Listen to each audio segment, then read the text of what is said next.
got something for you. The new parts have been fitted to the car. The simulation numbers are good, so I look forward to your feedback. Check out the details. Well, welcome back everybody to the Force India Career Mode and race number 7 from Canada. The new front wing downforce is done then, after having to spend some more points to get it fixed. But that's all part and parcel of the R&D this year, and is all part of it being fleshed out. And I'm really enjoying that aspect. It's annoying when it happens, but, you know, it's all part and parcel of it. Sometimes upgrades just don't work. They're not reliable every time, and that's a reflection of the sport, isn't it? But it's been a good season so far. The biggest issue I've been having at the moment is with the wear on the power unit parts. So we fitted some old units for practice, and then we'll put in the best available parts and probably a couple of new parts for qualifying in the race. Hopefully these will hold out for the entirety of practice. I haven't actually had a part fail yet, even though I think in this session we're running with a couple of parts in the 80s. So if they're going to go, they're going to go now. But as we can see, it's a wet start to the weekend then, very tricky intermediate conditions. But as it was last year, it's much easier to get the objectives done when it's wet, because the game still this year unfortunately doesn't have the best wet pace. And obviously all the practice times are in relation to what they expect the AI to be doing. So pretty simple there. Got quite a lot of objectives done, and as we got into practice at the end of the session, the track had dried out and we could finally get some dry tyre running. Just about got the last two objectives done. The engine really was struggling at that point, but we'd managed to get enough points from practice to go for another part then. And with quite a few front wing updates already done, we decided to go for a new rear wing element. We're still really concentrating on aerodynamics. I think we'll probably go for one of the buffs next time to ensure that the parts don't fail as quickly, but I'm going to give this, I'm going to risk it for a biscuit, and hope that we can that this won't fail and it will be on the car next time out in Austria. No, 2 races time, because it's Baku next time. So we've gone for the rear wing end plate, and then we fitted obviously the most up-to-date parts we can. I think we fitted a new internal combustion engine and a new turbocharger, and then used the best of the rest from the rest. That's a sentence. It's the internal combustion engine and the charger that seem to be wearing quickest. Maybe once we get a couple more aerodynamic parts on the car, which will be useful for the sort of the mid-season races, sort of the Hungaries, the Baku, and those kind of races. We will maybe concentrate on the reliability of the power unit, because it's going to be crucial for races such as Monza and Spa later in the season. So, you know, we're already consigned to the fact we're probably going to have to take a penalty. With the pace of the car, it shouldn't be too much of an issue. Although, as this weekend goes on, as I've played more and more of this game in between episodes, sorry for the delay, by the way, between the last episode and this. Just been hitting a bit of a block with YouTube recently, and hopefully going to be picking that back up. This series in particular, a lot more regularly now. As we cross the line in Q1 to go a provisional first, a result that will actually end up putting us in 4th. Our teammate up there in 8th, Perez. But this leads me on to my second point. I've played so much of this game now in between the last few episodes and starting that league racing as well, really starting to push on my pace. I think we're going to have to put the difficulty up at least to about 95. It's currently on 92. So I'll probably put it up to 95 for the next race.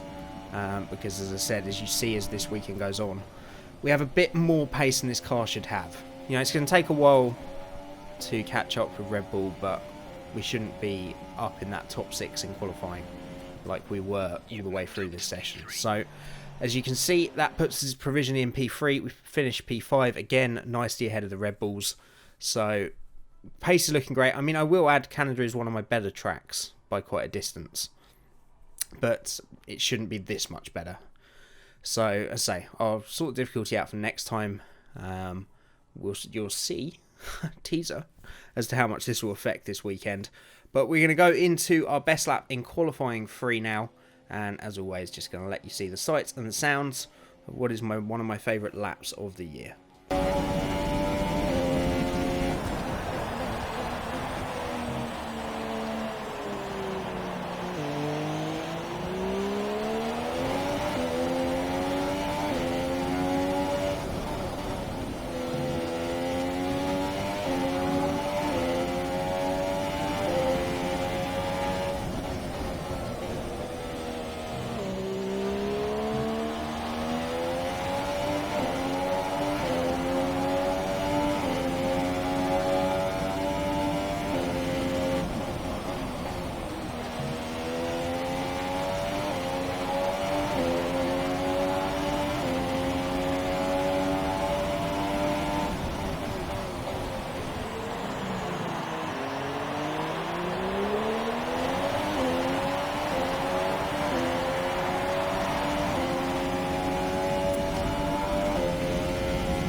So as we come through the final chicane and up to the line, it's felt like a pretty good lap so far, and we do cross the line to do the best lap of the weekend, as it should be in Q3. It puts us provisionally into P2, but once things shake out, we find out that our actual grid position is going to be P5. So once again, ahead of those Red Bulls by a couple of attempts.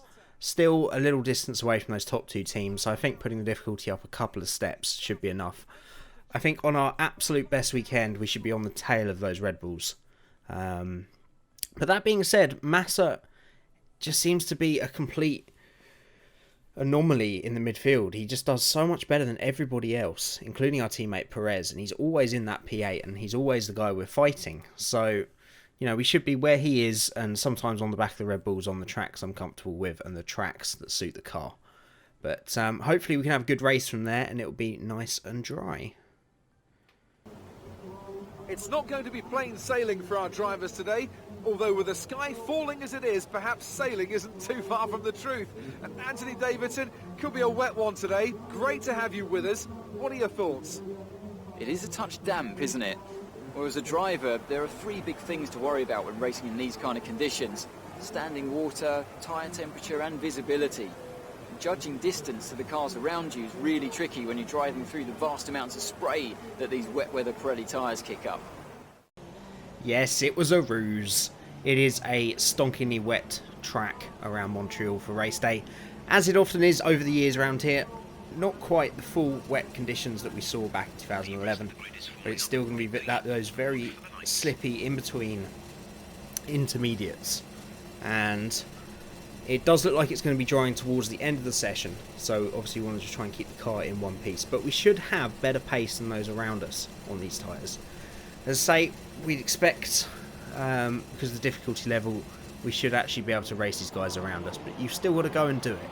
So as the lights wind up then for race number 7 in this Force India career mode, and we're underway, pretty okay start, everybody around us seemingly getting off the line as well as us, and we take a look down the inside of the two Ferraris and somehow do not collect the two Mercedes into turn 1 as we go wide, locking up. Ricciardo gets past, but we just about fend off Massa and our teammate Verstappen, having a shocker of a start, going back down the field to about 12th or 13th. But after that big scare that could very easily have ended our race before it had even begun, really, we managed to get out in the P6 that we started in. As you know, one position back, didn't we? We were in Ricciardo's 5th before. But that's one Red Bull out of the way. But as we nearly lose the back end in what will be a regular occurrence, I will tell you, throughout the first half of this race. And Massa tries to have a little sniff down the outside, and we just about hold him off to keep that P6. Race conditions are very different from any practice. Obviously P1, there was no experience, no setup really, and obviously the whole beginning part of this race is getting used to these tyres in these conditions. And you can see on lap 2 we've now caught up to the back of Ricciardo, and a little bit of contact as we try to go down the inside in the penultimate corner. That hairpin is never, that chicane is never a good place to overtake it. You should never try it. You should always hold it to this turn 1 if you can, or get it done before that corner with DRS. But we do manage to get past Ricciardo, who is now battling it out behind us with Massa. And 4 or 5 laps later, now we've got used to the conditions. You can see our pace has improved so that we are essentially now the quickest car on the track in these conditions. I have no doubts this will not last once we get to the dry weather later in the race, so we need to make hay while the sun shines. That's the wrong phrase for today, but until the sun shines maybe. But as you can see, we're hassling Vettel now and going down into the hairpin. We're much better on the brakes, and I'm just waiting for him here, just waiting and waiting. And I think the AI, we lose a little bit of our front wing, by the way, as there's a little bit of contact between his rear left and our rear right and our front wing. And we're now going to try and make the move down the outside, and we easily get the move done before the final chicane, thankfully, because I really do not like going side by side with cars through there. But I think that was just one of the AI's problems that they have often, in that they think you're going to be overtaking, so they slow down to give you room, but you're not actually alongside them. As we lock up just 1 lap later, have to go to the left of the bollard. We don't, but I like to role play those kind of things. And we, unfortunately, all that hard work is undone as Ricciardo and Vettel get back past us. And we've, of course, got that little bit of front wing missing to boot. So we just need to calm things down, and we do for the next few laps. We're on to lap 12 now, and we finally caught up back to Ricciardo, who we've got a massive overspeed on with his Renault engine and our Mercedes power pack. And you think about having a look again, we're going to save it for turn 1, but Ricciardo makes a mistake. He hits the curb too much and has to slow down to avoid hitting the wall of champions, and we lose the other part of our front wing.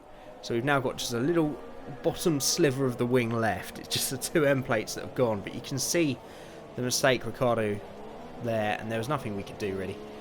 Couldn't get out of the toe quick enough to do anything about that. And as we go on to lap 14 now, Ricciardo trying to come back at us, and again we look up at this chicane. It's my least favourite corner of this track, I've got to say, as we back off a little bit to let Ricciardo go through. But Massa, being the cheeky little Brazilian he has, having a cracking race up with the big boys today, sneaks it back down the inside and is ahead by the hairpin. And it's just one of those things really. Massa, as I said, is just one of those AIs that Codemasters have obviously rated him so highly this year because he's outscored Lance Stroll so much, and he has often been in that 7th place when everyone's finished, to be fair, so that's not a bad representation. But again, we just clamber the curbs going through the final corner, and for some reason my charitable side comes over, and I think that probably was an infringement, so I let Massa back past. Not entirely sure why. I think I was feeling a little bit guilty at this point of how competitive the car is, considering to where it should be. I think I was a little bit conscious of knowing at this point that the difficulty should go up, and I didn't want to get too good a result. That's the excuse I'm going to make anyway. But one lap later, we find our way back down the inside of Massa once again. A little bit of contact there. And this is really proving a vendetta throughout the season, me versus Massa. And he's such a hard racer. And we almost lose the back end of the car, twitching everywhere as we try and get back down the inside of him for turn 3, and we make the move stick. And that's pretty crucial really, because the very next lap we are going to be pulling off into the pits, because we've been waiting all this time with that yellow wing for it to be dry conditions, and I wasn't taking any risks this time. I was just going to wait until the AI decided it was the right time. And obviously our pit stop taking a little bit longer as we have to change that front wing as well, and we go onto a set of the super soft tyres, and we unfortunately lose a place to Max Verstappen through the pit stop because of the front wing chain, who has finally made up for his very poor start coming back through the field. And it's again those changeable conditions. They've done a much better job this year, Codemasters, of making the weather dynamic. It's not just straight from wet to dry. There is a drying out period where it's still slippy, you go offline, you still make mistakes. And again, the AI just aren't quite quick enough in that sense, same as wet weather really. And we catch Verstappen within a couple of corners as we're absolutely flying here. We look to set up a move onto the main straight then. DRS now enabled obviously with the dry tyres, and it's really an easy move with DRS. It would have been pretty straightforward anyway. Mercedes versus Red Bull Tag Heuer. Renault, we all know what that really means. And we get the move nicely done. Next car up the road is Massa then, who's decided to put on the soft tyres. We're pretty confident we can get to the end on the super softs, just 15 laps on them. Would have been a one-stop strategy anyway if it was dry through the whole race. And once again with DRS, even with the Mercedes engine in the back of that Williams, it's an easy move for us, but that's always been one of the most overpowered DRS zones on the calendar anyway. But the safety car has come out then as Kimi Raikkonen pulls off and retires at turn 1, as you can see him there. Hamilton had retired a few laps earlier as well, so that's 2 positions we've gained. But now we've encountered a bug, unfortunately. A bug in a Codemasters game. Surely not, Joe, you must be asking. Yes. Yes. This is a bug that actually plagued me in the very first career race, but I restarted the race because it pissed me off so much. I was so far into this race that I just had to deal with it. Basically what it is it tells you to catch back up to the safety car within 30 seconds before you've even caught it. and you're I was almost the entire track away at that point. And unfortunately, it gave me a drive-through because of that. So, unfortunately, we're not up in full position on the back of Ricciardo as we try to make a move on the restart down the inside. But we've now got to do a drive-through. It's utter nonsense. It really is.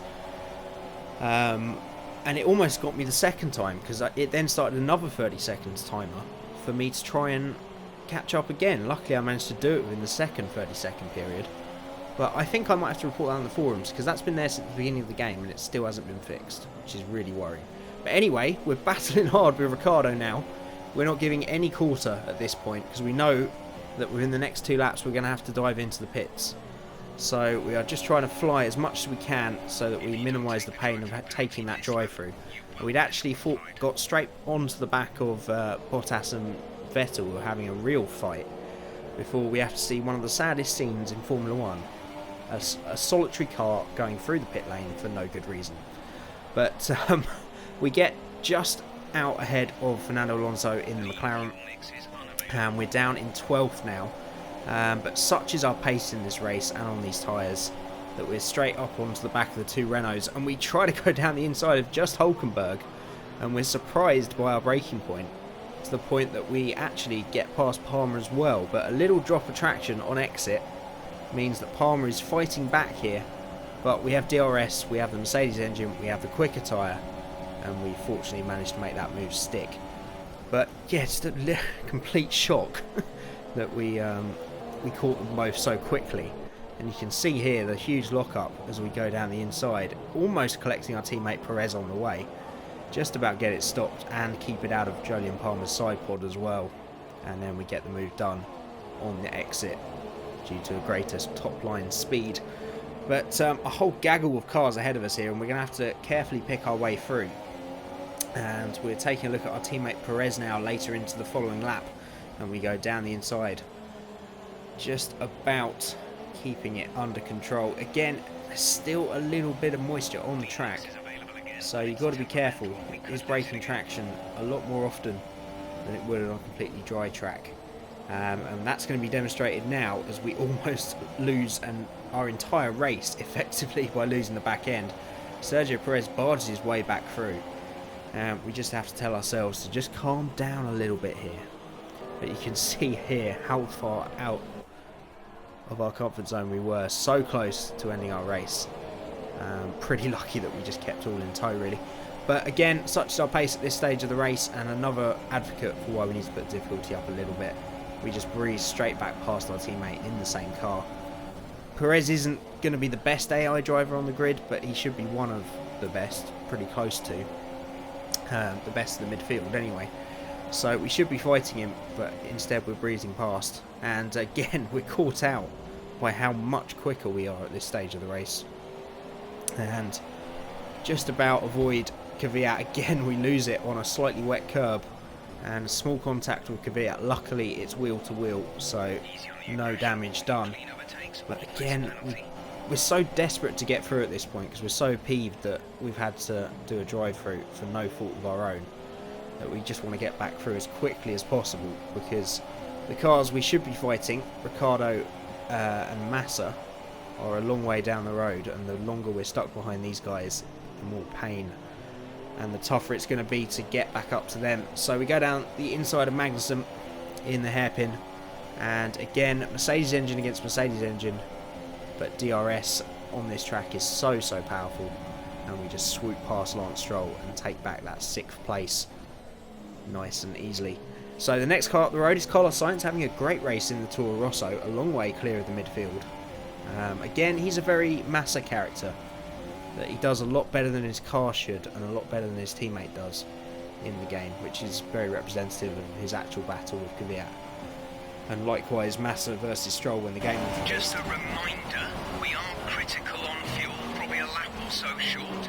We don't need to risk a DNF chasing records, so think about going down to mix 1 and lifting early into the corners. Be up to T. So we get a bit of a lamenting from Jeff for pushing so hard with low fuel. Very reminiscent of the messages Hamilton and Vettel sometimes get when they put in a fastest lap for no good reason. I will point out, Jeff, at this point, we are desperate to try and catch Sainz. So I think it was justified to use a little bit of extra fuel and get the fastest lap of the race. Okay, mate? Just chill. Just chill. Anyway, we've finally caught up to the back of Carlos Sainz with 2.5 laps to go. We try to go down the inside of the first part of that chicane, decide against it. We know we've got the pace at this point, so we can probably wait another corner or two, but it's only going to be one more as we go down the inside of Carlos Sainz under the bridge and get the move done easily through the hairpin.